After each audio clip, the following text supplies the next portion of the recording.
Pathways to scale.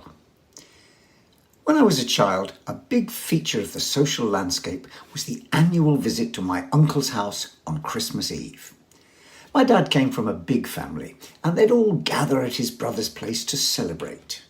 My kid brother would already be asleep, but I would sit in the small room next to the place where they were all gathered, drinking, talking, and so on, occasionally singing. It was warm there. A small electric fire in the grate, and a blanket to wrap myself in if I felt the cold. Which was just as well, since I invariably spent the evening with my nose in a book. Not just any book. As soon as we arrived, I'd make a beeline for the bookshelf and haul out John Hunt's account of the ascent of Everest. And I'd spend the evening, while the ice crawled up the windows outside the room, hearing the wind howling against the flimsy side of my tent as we shivered over a Primus stove, trying to warm ourselves and get some rest before tomorrow's big day. Those last painful yards towards the summit. I was fascinated by the scale of the thing. A huge expedition involving over 400 people. 362 of them porters, helping to carry the 5,000 plus kilograms of equipment up that mountain, and relying on the intimate knowledge of the mother mountain, which was held by the 20 Sherpas in the team.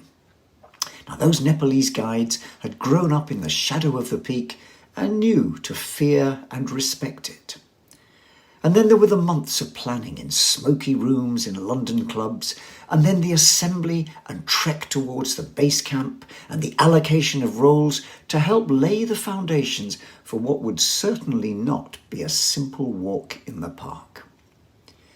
The extended discussions around which paths to take, the weighing up of different challenges along the prospective routes, obstacles reckoned into the equation and balanced with the specialist skills and equipment needed to tackle them.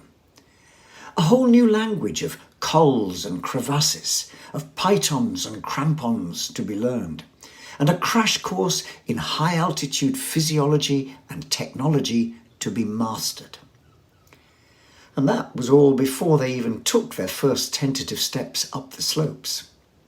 It was engrossing, exciting and scary for an 8-year-old kid whose experience of mountaineering extended to scrambling over the South Downs during our annual trip to see Grandma.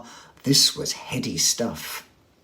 And as the evening wore on and we approached the summit, so it became a race against time.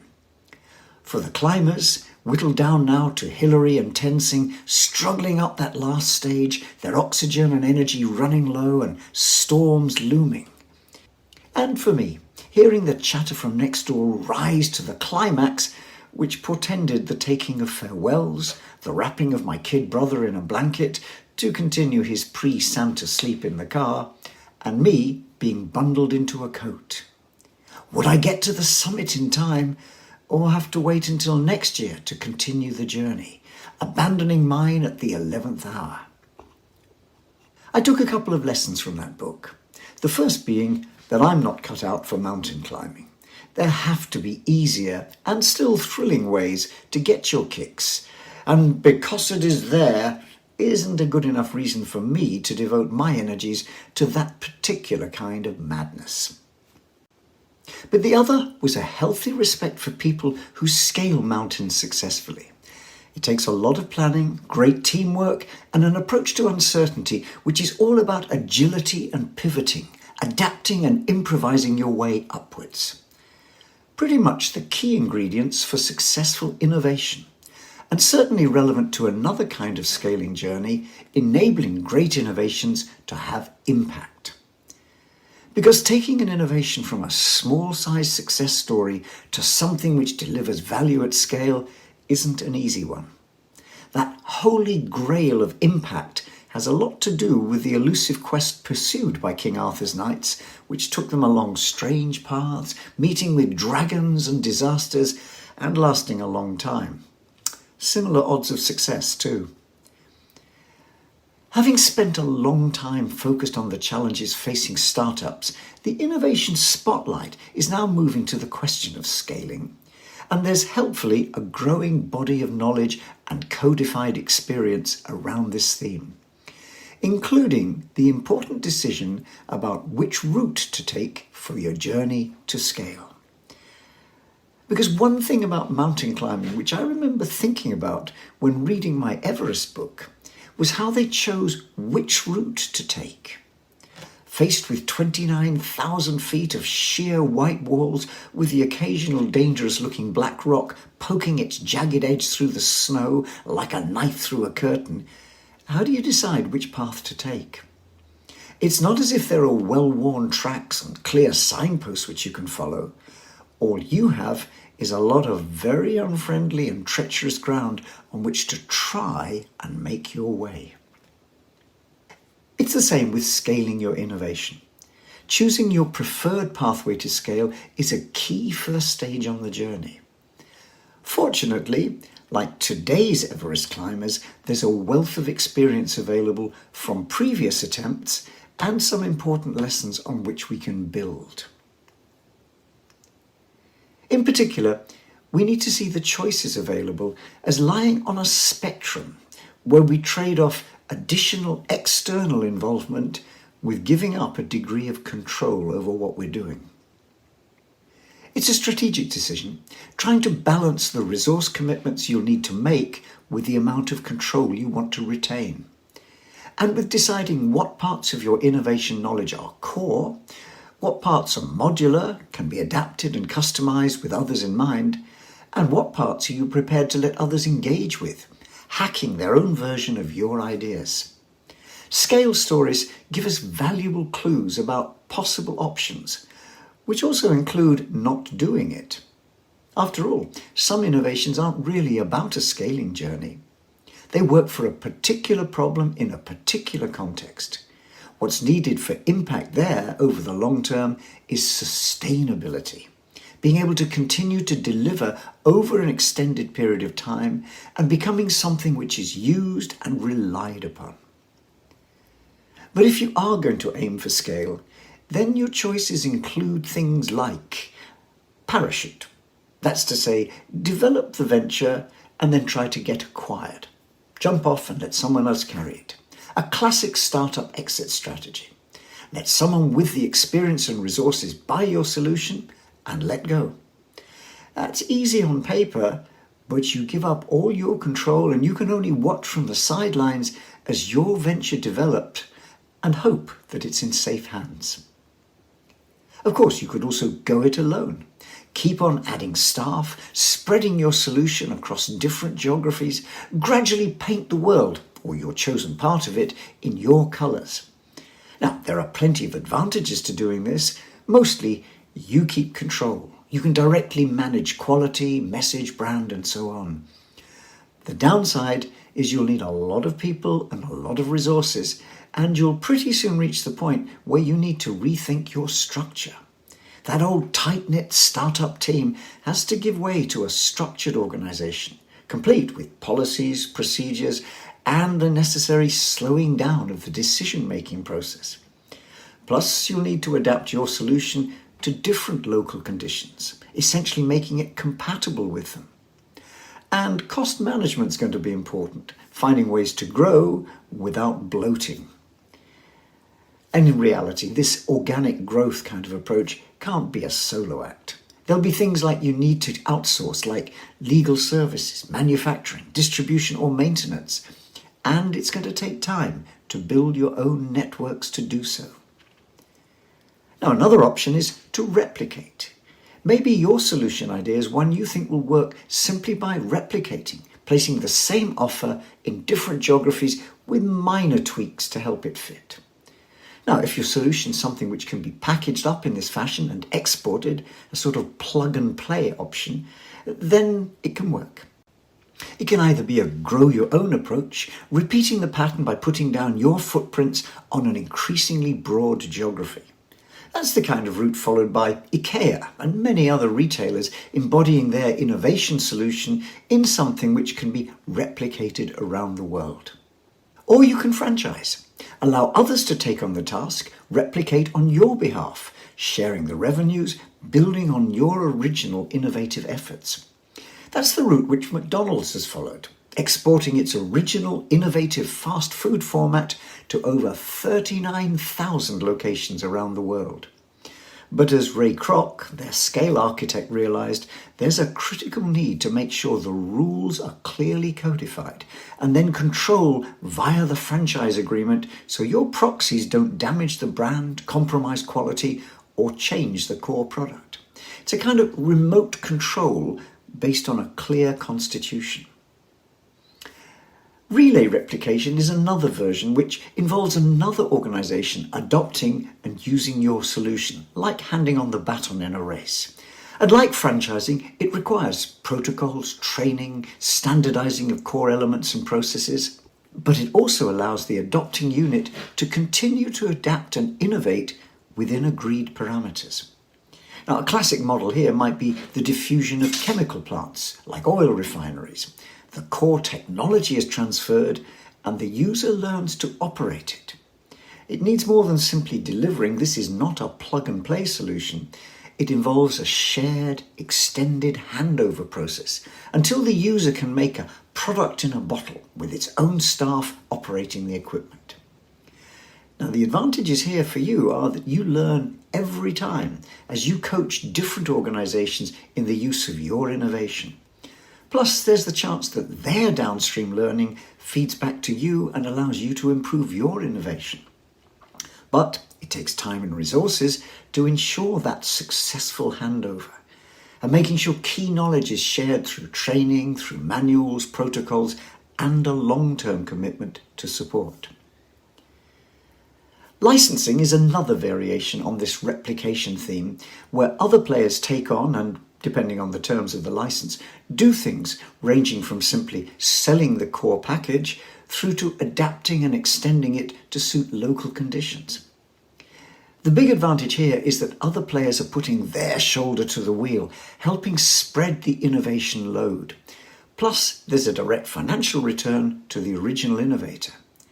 But once again, licensing involves letting go of control.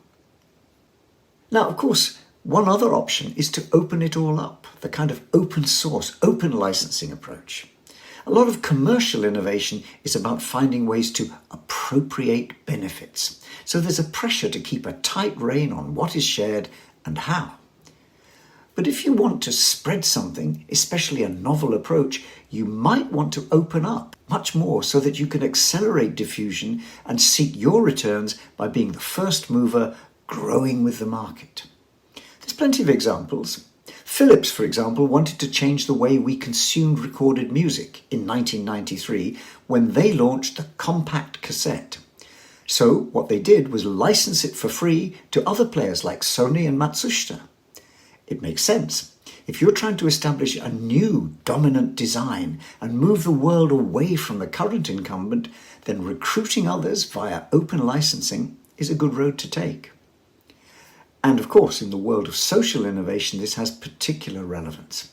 Innovators who want to change the world for better face the same challenge, and recruiting others to the cause, opening up, offers one way of doing so. There are several advantages to taking such an open approach. Not least, it recruits many innovators who can help improve on your ideas. Communities of practice and using the crowd have become powerful innovation engines through this approach of free sharing. Linux is the classic example. Lego's approach to the hackers who started to modify the original Mindstorms product was interesting. Those hackers were presented with a different option to the traditional lawsuit. They were invited to Denmark to add their innovative ideas to those of the core design team. The downside, of course, in such open approaches is once again that loss of control and the risk that the innovation might be hijacked or developed in directions which don't match those of the original authors or reflect their social values.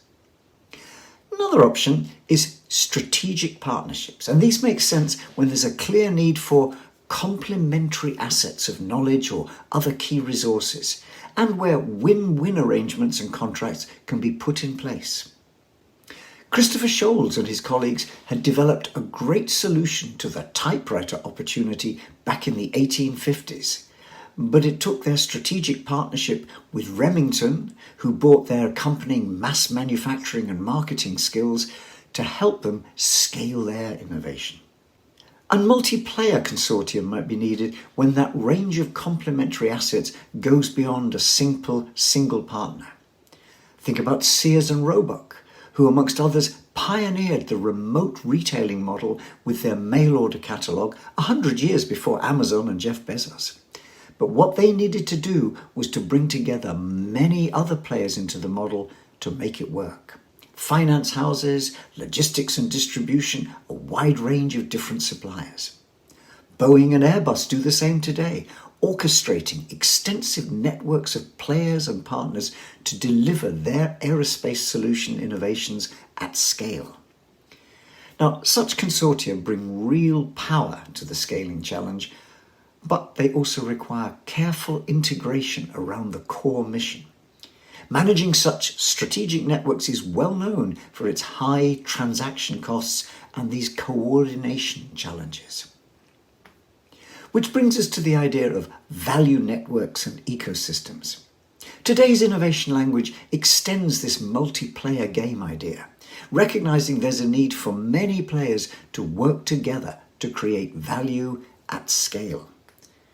But the challenge is that not all of these players have the same goals or aspirations, so balancing their needs with the overall mission becomes a tricky tightrope to walk. It's also important to recognize that such ecosystems don't just have shared value creators in the mix, like our strategic partnerships. They might also have other players who are involved and who can affect that journey to scale by shaping the ways in which the value creation game is played out. Examples of such shapers include government regulators or trade unions or standards organization. Once again, this has particular relevance for scaling social innovation, where system change which delivers real impact will depend on finding ways to bring many diverse players, like government agencies or regional authorities, on side. Such collaborations very often will require different actors to coalesce around a shared set of priorities. And we now are in the world of platform thinking.